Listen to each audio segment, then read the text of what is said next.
जमात मामले की media reporting को सांप्रदायिक और झूठा बताने वाली याचिकाओं पर केंद्र के जवाब से सुप्रीम कोर्ट ने नाराजगी जताई है।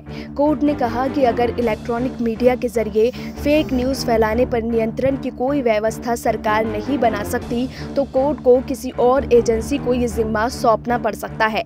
मामले में कुल 4 याचिकाएं दाखिल की गई हैं। इनमें याचिकाकर्ता हैं जमीयत उलेमाए हिंद, अब्दुल कुद्दूस, लश्कर, डीजे हल्ली फेडरेशन और पीसी पार्टी। इन याचिकाओं में कहा गया है कि तबलीगी मरकज मामले में मीडिया ने झूठी और भ्रामक खबरें दिखाई, देश के बहुसंख्यकों को अल्पसंख्यक तबके के खिलाफ भड़काया।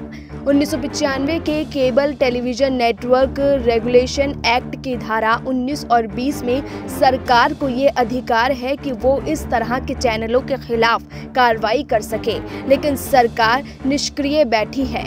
इस मसले पर दाखिल जवाब में सरकार ने कहा था कि जो शिकायतें उसे दी गई थी उनमें किसी विशेष रिपोर्ट का हवाला नहीं दिया गया था।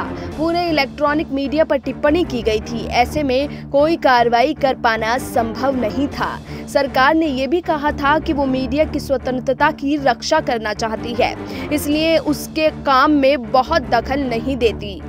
आज चीफ जस्टिस S.A. बोबड़े की अध्यक्षता वाली बेंच ने इस जवाब पर नाराजगी जताते हुए कहा, हमने पूछा था कि cable television network regulation act से ऐसे मामलों को कैसे रोका जा सकता है। अब तक मिली शिकायतों पर आपने क्या कार्रवाई की है, लेकिन आपका जवाब दोनों मसलों पर कुछ नहीं कहता।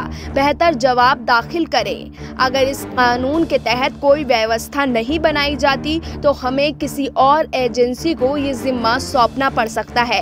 केंद्र सरकार की तरफ से पेश सॉलिसिटर जनरल तुषार मेहता ने बचाव करते हुए कहा कि कानून सरकार के पास झूठी और शरारतपूर्ण खबरों पर कार्रवाई की पर्याप्त शक्ति है।